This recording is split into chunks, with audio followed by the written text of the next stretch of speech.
I just watched a number of them trash a Scotiabank front door.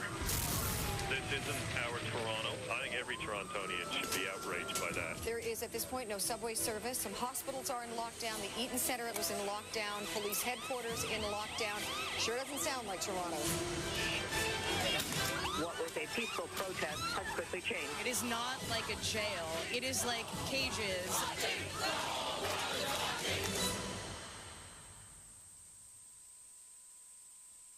Police Chief Bill Blair at Toronto Police Headquarters. This weekend, in which people came to this city, conspired and agreed together, and came with ample preparation to wreak havoc and to commit crimes in our city.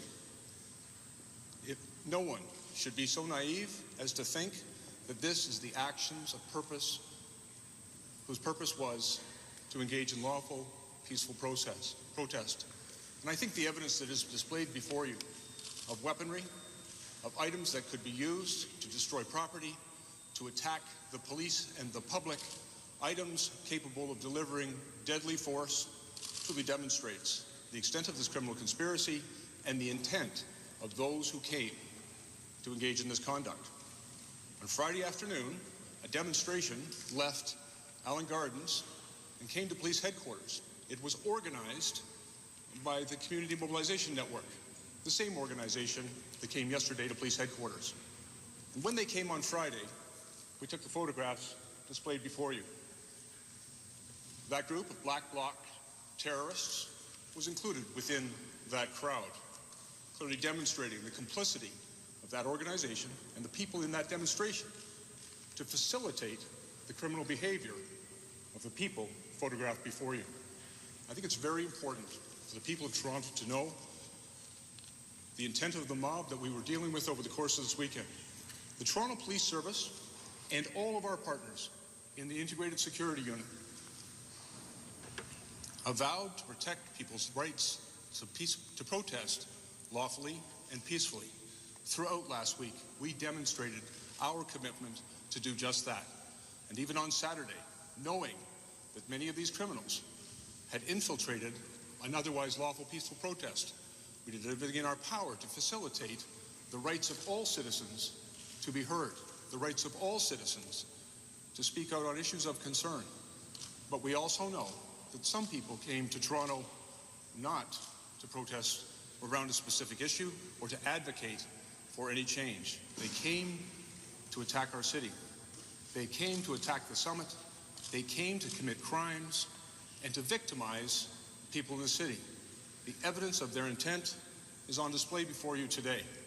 And so let us not buy any of the nonsensical rhetoric that we have heard from these people as they have emerged from court, where they suggest that their purpose was anything less than the criminal intent clearly evident before us all today. I'd also like to take this opportunity to thank the people of Toronto and the people of Canada who have shown their patience and their support.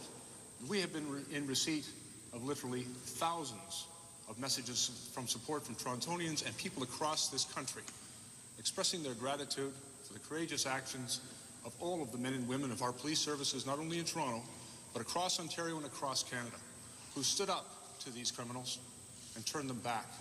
We've worked very hard to address the crimes of this mob that attacked our city. It was a difficult weekend. We are all deeply disturbed by the crimes that were committed here. But I want to express my gratitude to Torontonians and Canadians for their support. I want to once again express my very sincere pride and gratitude to all of the men and women of our service, all of the men and women of services from across Canada who came to help us, all of our civilians, our paramedics, all of the people who work so hard to keep this city safe. We all owe them their gratitude, and I have to tell you, I will always be very proud of the work that they did. There's also been some suggestion, repeated even in today's papers, that we somehow were secretive about the authorities that we required to do our jobs. Let me address that just briefly.